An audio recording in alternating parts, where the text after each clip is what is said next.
Thank you so much.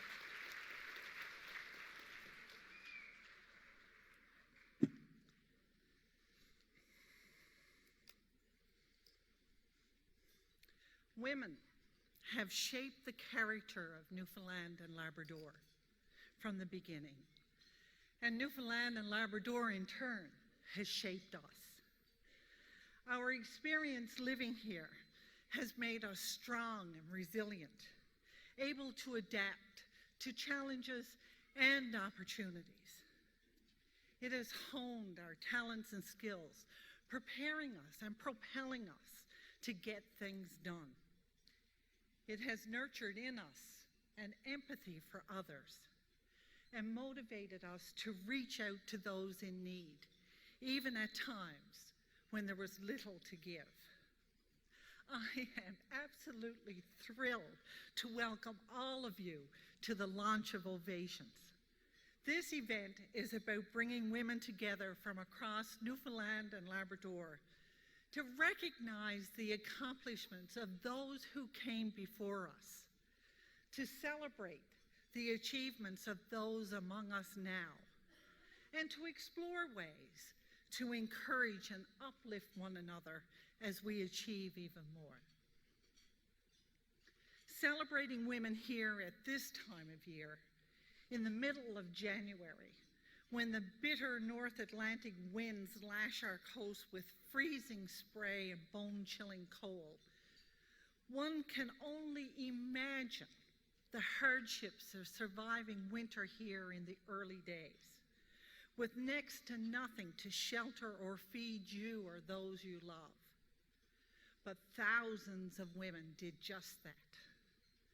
Centuries ago, in makeshift shelters beneath the Torngat Mountains, in the frigid Labrador interior, along the sea-swept Great Northern Peninsula, and down along the south coast and up the Exploits River, Aboriginal women plied age-old skills, passed mother to daughter, to keep the family fed and warm.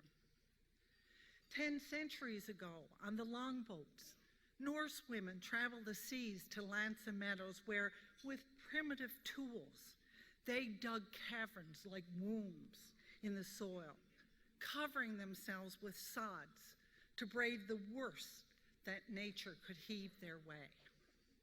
From Ireland, Britain, and France, on vessels large and small, they danced across the waves with bright hopes and dreams of plenty, only to find a wealth of hardship and deprivation daunting enough to crush the hardiest of souls.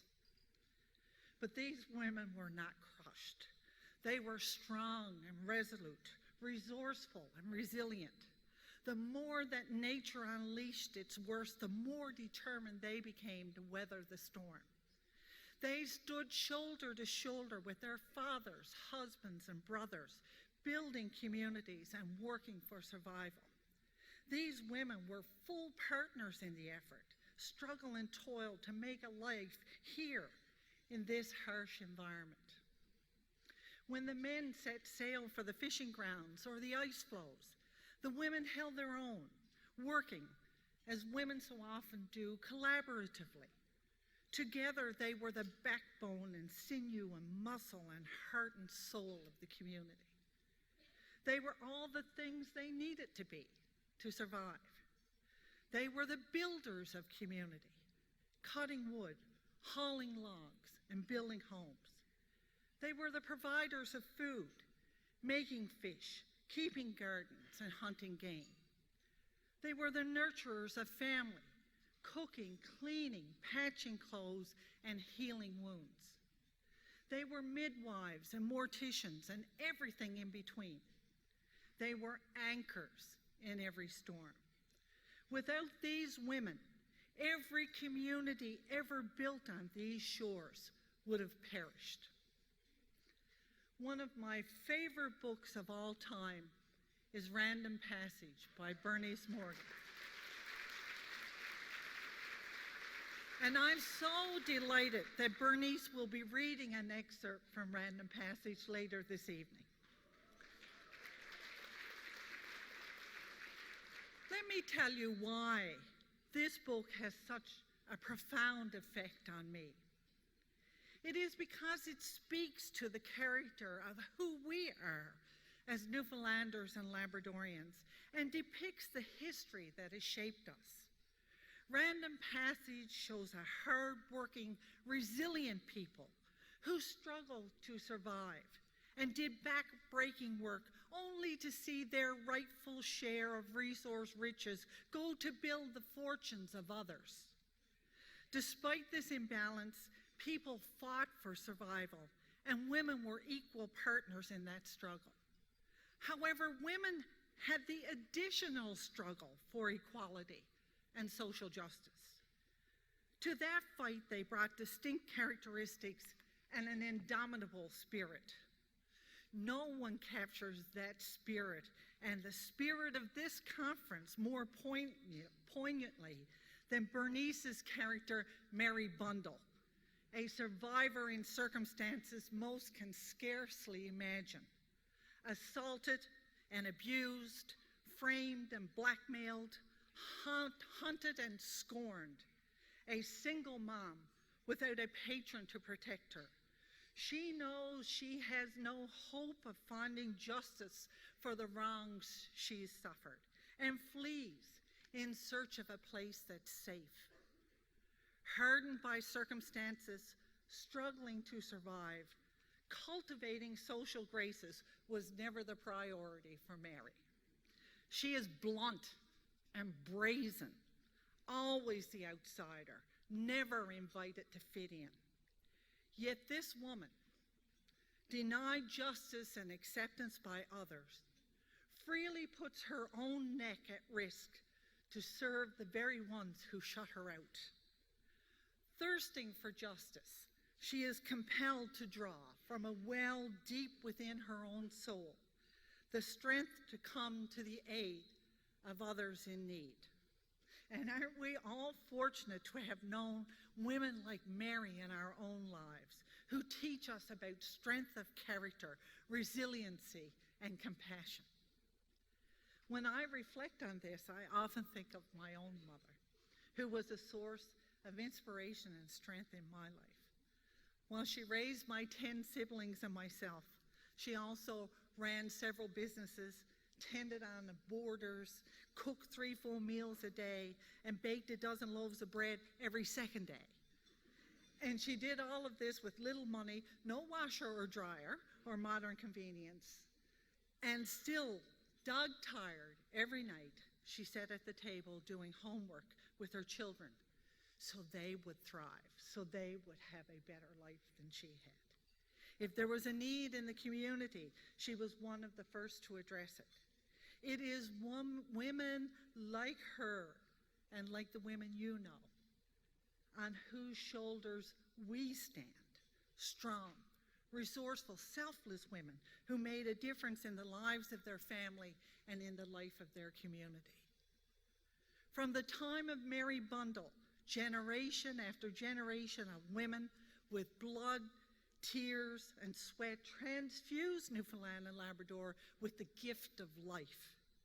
And we are the heirs to their enduring legacy. It was barely a stone's throw from here where you sit today, and less than a century ago, where a group of such women fought for our right to vote. Women such as Armine Gosling, Fannie McNeil, May Kennedy, and Julia Salter Earle. Those defiant pioneers of women's suffrage in Newfoundland and Labrador blazed the trail that I would one day travel. They were not begging or pleading for others to confer rights on them. They were claiming rights for themselves, knowing that society is neither whole nor just when some are denied full participation. I find it so disappointing that women in the trenches fighting those tough battles for basic human rights and justice have so often been scorned. The feminist tag has been hurled as an insult, a scarlet letter to be worn in shame. Feminism is nothing any of us should be reluctant to embrace. We all have a right to self-identify, to identify ourselves as we choose. And I am proud to be called a feminist.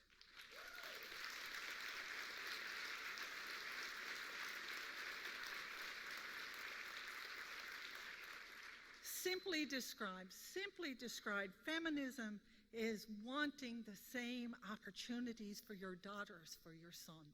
Loving your daughter as much as you love your son. Wanting the same opportunities for her that he has. Wanting the world to be as safe for her as it is for him. And wanting it to be safer for all of them. There you have feminism in its simplest terms.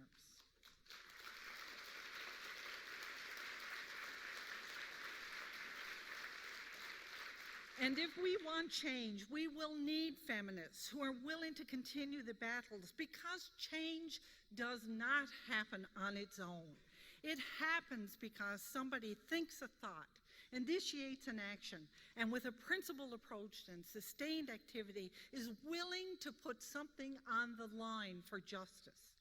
As with all of the important progress we've seen in this province, change starts when women in communities recognize that something is wrong and set about to make it right. It starts around kitchen tables or work tables. It starts on the cutting line in the fish plant or over the clothesline. All of the great victories for equality in this province started in communities with women who may never have thought of themselves as activists, but who worked to meet needs. They fought for fairness and justice, and they changed the course of history. Many of them have never realized the impact of their actions and will never be recognized for their work. Did you know that with the exception of the two queens, Elizabeth and Victoria, there was not a single woman represented among all the statues on Parliament Hill until the year 2000? That was the year that the statues were unveiled to honor the famous five: Nellie McClung, Irene Parrelby, Emily Murphy, Louise McKenney, and Henrietta Muir-Edwards, who won the persons case in 1929, because up to that point, women were not persons in this country.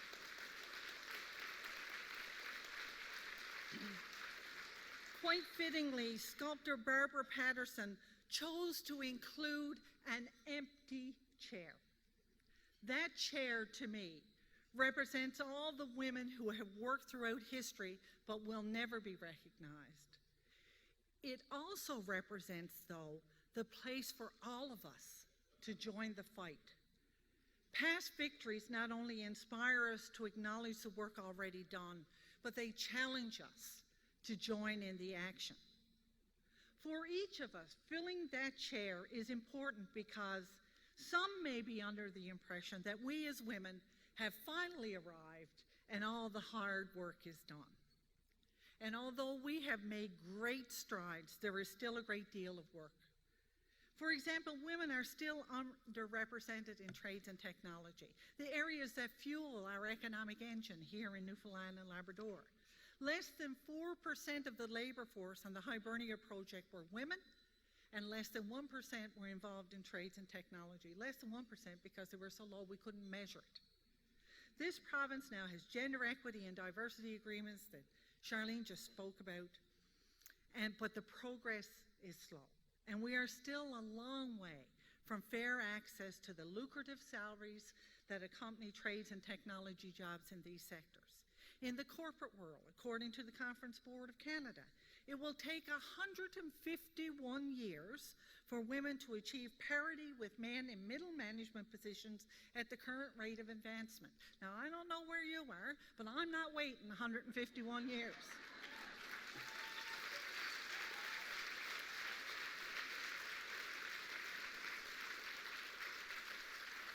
And what's really interesting about that is that this is true despite a large body of research demonstrating that companies benefit when women are in senior leadership positions, both in profits and efficiency. So while some women may be filling middle management positions, they are still hitting a glass ceiling. In Canada, women make, on average, 18% less than men. And here in Newfoundland and Labrador, the wage gap is greater still, at 23%. Women also continue to bear the bulk of childcare and household responsibilities. Balancing family and work continues to be a difficult struggle for most women.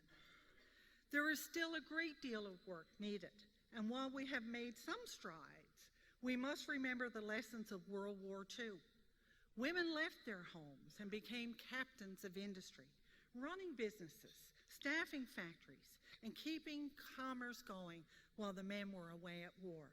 Women ran the world, but as soon as the war was over, any progress gained slipped away and they were forced back into their kitchens. It has taken 60 years for the corporate world to realize the benefits women bring to business leadership. We can't sit back now. We must keep fighting for equal access to prosperity. Women, men, and society as a whole benefit when women help fuel the fiscal engines. When everyone contributes, everyone becomes better, stronger, and more fulfilled. And that in turn creates a healthier, more balanced, and prosperous society. Society also benefits when women are around governance and decision-making tables. Life impacts differently on women. And having their experience heard creates better policies and wiser governments. It just makes sense. Any government should reflect the constituency it serves. However, while women make up 50% of the population, we hold less than a quarter of the seats in elected office. We have not arrived. We're on our way, but there's still work to be done. And then there is the staggering incidence of violence and poverty borne by women all over this province and all over this country and over the world. In our province, 1/2 of all women over 18 will experience at least one act of sexual or physical violence in her lifetime. 80% of single-parent households on income support are led by women. The economic independence of women is important to the economy of this province and to the country, but it is also a critical component to allow women to escape lives of violence. So often women are forced to choose between continuing in violent situations or face a life of poverty for themselves and their children. This is not an acceptable choice. These struggles are shared by women all over the world. In some countries, our sisters are living in severely repressive conditions. We've all recently been transfixed by the courage of 14-year-old Malala Yousafzai in Pakistan, who chose to defy the Taliban butchers who proclaim girls have no right to an education. Interviewed just months earlier, she predicted the attack that would take her down, saying, "I think of it often and imagine the scene clearly. Even if they come to kill me, I will tell them what they are trying to do is wrong, that education is our basic right." Standing for what's right nearly cost Malala her life.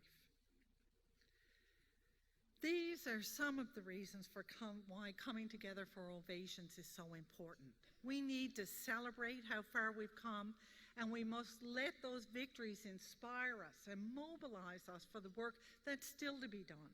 Each of us in this room, every one of us in this room, has the capacity to make change happen.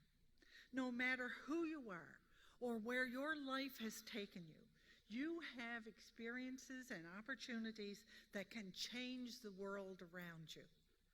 Looking around this room, I see women from all sorts of backgrounds with a rich variety of experiences. I see police officers and lawyers, women involved in public service and politics, mothers and CEOs, the biggest mining company in the province headed by a young mother. The chancellor of the university is a woman. I see women who have operated fish processing plants and others who have worked on the cutting line. Women in trades and women working on issues of violence in their community. I see Aboriginal women with the unique perspectives that they bring to this forum, mothers with a lifetime of experiences to share, and daughters just starting out, eager to learn. Like our grandmothers, we must work collaboratively, remembering how powerful this cooperative approach has been in helping us achieve important goals. We cannot afford to divide our ranks. We need to find the common thread that binds us. We may have different belief systems and backgrounds, but we accomplish more when we put divisions aside and define a common space to mobilize for change. Ultimately, we need to lay the foundation for an even broader dialogue, leading to a truly just society, uniting all of us, women and men. This forum is not about mobilizing in opposition to men or shutting men out of the decision-making process, replacing one imbalance with another. It is about raising our sensitivity to one another. We expect men to listen as we articulate our unique perspective. But at the same time, my friends, we must remember to practice what we preach and listen attentively to the unique perspectives of men. Life impacts us all differently. Together, we can understand better the challenges we face and more clearly define the solutions we need. Clearly, there's much work to be done. Ovations is a new vehicle to interconnect in our quest for justice, and we can all be part of the change. I have learned in life never to discount the importance of anything you've done or any experience you've had. Who knows where any of you will be a decade from now, or how the connections you make at this forum will open doors to opportunity for you or others down the road. Some discussion you've had, some connection you make, some piece of information you hear may plant a seed that tomorrow, or a year from now, or a decade from now, blossoms into something entirely unexpected. Today, I am proud to lead a government that has taken deliberate steps to collapse barriers for opportunity that block the paths of so many women travel.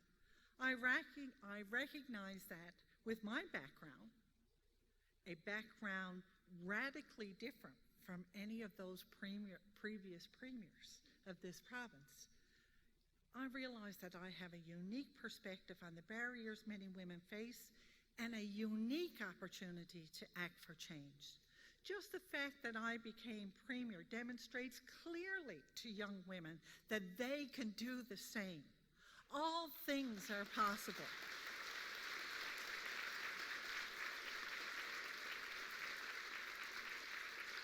Another glass ceiling has been shattered, and I say that not to boast, I say it to celebrate.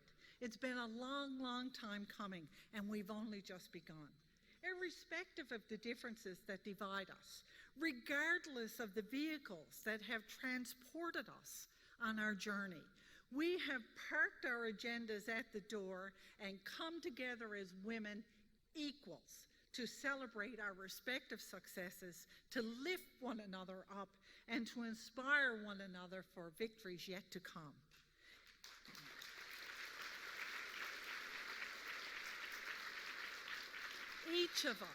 Each of us can fill Barbara Patterson's empty chair. It is not for me or anyone else to say what work you ought to be doing or to judge the value of the path that you've chosen to take. When we put on the lens of justice, each of us sees a unique set of opportunities to make a difference. And while we may take different paths, it will take the efforts of each and every one of us to get where we need to be. All of us will leave Ovations with valuable information, with lifelong connections, and with a tank brimming over with inspiring stories we did not have when we arrived. Our paths may differ, our circumstances may differ, but the thread that unites us is far stronger than the forces that might pull us apart.